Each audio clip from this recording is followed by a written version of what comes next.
चारा की पैदावार करके भी पैसा और नाम कमाया जा सकता है, यह सोचकर आपको जरूर अटपटा लगे, लेकिन यह सच है। दुर्ग के किसान राजेंद्र सिंह पड्डा ने चारा उगाकर अच्छी कमाई कर रहे हैं, बल्कि उनके इस नवाचार के कारण पूसा कृषि विज्ञान मेला में उन्हें सम्मानित किया गया है। आइए जानते हैं उन्हीं से कि यह उपलब्धि उन्हें कैसे मिली।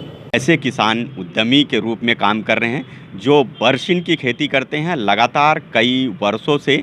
आइए जानते हैं कि आखिर लोग कई तरह के उत्पादन करते हैं। इन्होंने बरसीन जैसे चारा जो मिलना चाहिए पशुओं को, उसी को लेकर रुझान कैसे आया, कैसे इन्होंने ये प्रेरणा प्राप्त की, इन्हीं से जानने की कोशिश करते हैं। सर, अपना नाम बताएंगे और कैसे आपको प्रेरणा मिली कि इस तरह का बरसीन का उपयोग करें, चारा की खेती करें। नमस्कार, मेरा नाम राजेंद्र सिंह है।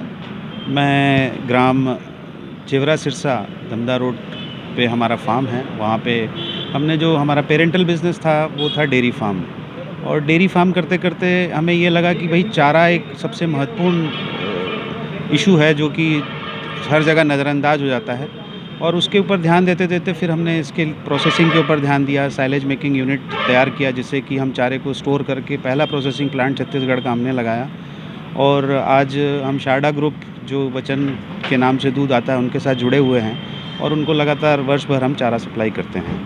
कितने एकड़ में इसका उत्पादन कर रहे हैं?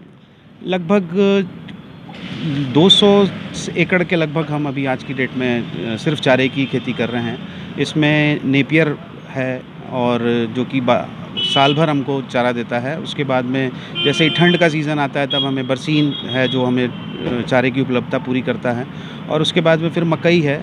धान की खेती करने के बाद हम किसानों से ज़मीन लेके उसमें मकई की खेती करते हैं। कई किसान हमारे साथ जुड़े हुए हैं जो हमारे साथ इंटीग्रेशन में मकई का खेती करते हैं, और उनसे हम बाईबैक करके और उसको प्रोसेसिंग करके फिर हम बेचते हैं। यहाँ पे जो खेती देखा जाता है धान का सबसे ज़्यादा उत्पादन करते हैं, तो आप क्या यहाँ के कृषकों से क्या संदेश देना चाहेंगे, क्या कहना चाहेंगे कि आपके जो उत्पाद कर रहे हैं उसके ओर रुझान बढ़े उनका?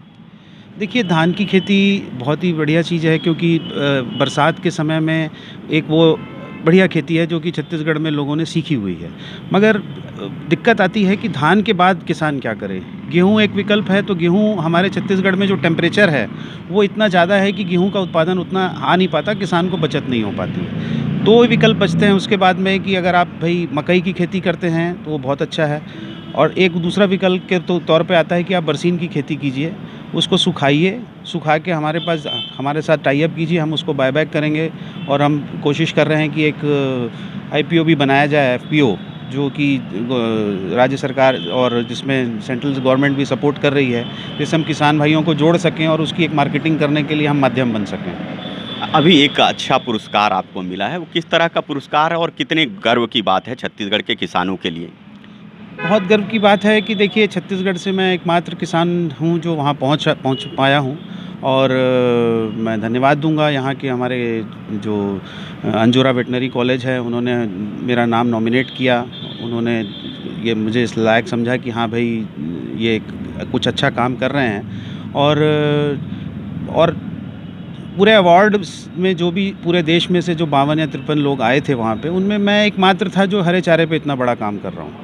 और ये सम्मान की बात है मेरे लिए भी और हमारे सहयोगियों के लिए, हमारे किसान भाइयों के लिए भी, कि हमने एक नई पहल चालू की है जिससे कि आगे आने वाले टाइम में लोगों को भी अच्छा रोज़गार भी मिलेगा और आमदनी भी बढ़ेगी। मुख्यमंत्री ने एक अच्छी योजना की शुरुआत की है, गोठान। उसमें बहुत सारे चारा है, अलग अलग प्रकार के हो रहे हैं। तो मुख्यमंत्री से क्या चाहेंगे आप? मैं चाहूँगा कि ये जो बरसीन की खेती है या ये चारे की खेती है, इसको और प्रोत्साहित किया जाए। इसको करने के लिए क्या है कि किसान तो देखिए ऐसा है कि वो एक पद्धति पे चले आ रहे हैं, बदलने में उन्हें थोड़ा समय लगता है। गौठान एक बहुत ही बेहतरीन पहल है जिसका रिज़ल्ट दिखना भी शुरू हो गया है कि भाई जानवरों का संरक्षण ज़रूरी है। अगर कल हमको ऑर्गेनिक खेती करनी है, अगर हमारे पास जानवर ही मवेशी ही नहीं रहेंगे, हमारी गौ माता नहीं रहेगी, तो हम ऑर्गेनिक खाद बनाएंगे कहाँ से? भाई केमिकल के भरोसे कब तक?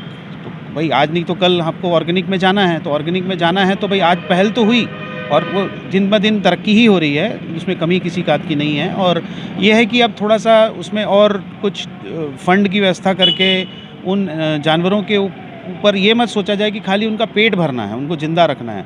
उनकी नस्ल भी सुधारनी पड़ेगी हमें। उसकी नस्ल सुधारने के लिए हमें उन्हें अच्छा प्रोटीन वाला राशन देना पड़ेगा कि भई जैसे हर चीज़ में चावल में भी काम हुआ है कि भई अच्छी प्रोटीन का चावल है, कोई किसी में सोयाबीन है तो उसमें अच्छी और प्रोटीन है। तो वैसे ही चारों के ऊपर भी मैं चाहता हूँ कि काम हो और गौठान के माध्यम से हो तो और अच्छा होगा।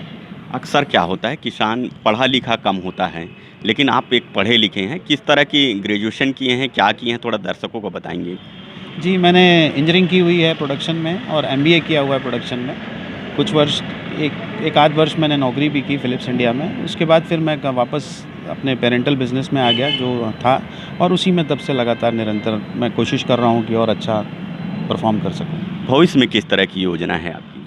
भविष्य में हमारा यही है कि हम अपने क्षेत्र में कम से कम इतना काम कर लें कि जो अभी एक बहुत बड़ी समस्या आ गई है कि डेयरी फार्मर के पास खिलाने के लिए राशन नहीं है। राशन है तो वो बहुत महंगा है। दूसरी समस्या ये है कि पैरा जो है वो पैरा अभी देख लीजिए पिछले 2-3 सालों में आप पैरा की कुट्टी है जिसको कि खिलाया जाता है मवेशियों को, उसका ट्रेंड ऐसा होते जा रहा है कि वो 2 रुपये, ₹2.5 से अभी 3.5-4 रुपये तक पहुँच गई। जबकि उसकी न्यूट्रिटिव वैल्यू मतलब उसके अंदर जो पोषक तत्व हैं वो शून्य हैं। वो सिर्फ़ पेट भरने के लिए। अगर एक किसान पेट भरने के लिए 4 साढ़े 4 रुपये का ये खर्च करेगा तो उसको बचेगा कुछ नहीं। वो दूध क्या निकालेगा और बेचेगा कितने में? सेम ऐसे ही मछली के साथ भी है क्योंकि उनको भी जो राशन चाहिए वो भी बहुत महंगा हो गया है। सेम पोल्ट्री इंडस्ट्री के साथ भी है कि उनको जो राशन चाहिए वो भी महंगा हो गया है। तो इससे बेटर है कि हमारे किसान भाई अगर ये उत्पादन शुरू कर दें तो वो जो इंडस्ट्री हमारी जो कि मार खा रही है वो धीरे-धीरे डेवलप होनी शुरू हो जाएगी, क्योंकि ये जुड़े हुआ चीज़ है। पूरा का पूरा किसानी का एक चक्र है कि इसको साथ में अगर चलाया जाए तो बहुत अच्छे रिज़ल्ट आएँगे। ये आपने सुना, यहाँ के किसान हैं और बहुत अच्छे तरीके से खेती कर रहे हैं और एक प्रेरणा का भी काम कर रहे हैं कि अन्य किसान भी अगर इन्हीं के तरह बाशिंद और बाकी सारे उत्पाद करेंगे तो उनको पशुओं को भी चारा बेहतर मिलेगा और भविष्य भी उनका उज्जवल हो सकता है। प्रभात टीवी के लिए मैं हूँ रमेश भगत।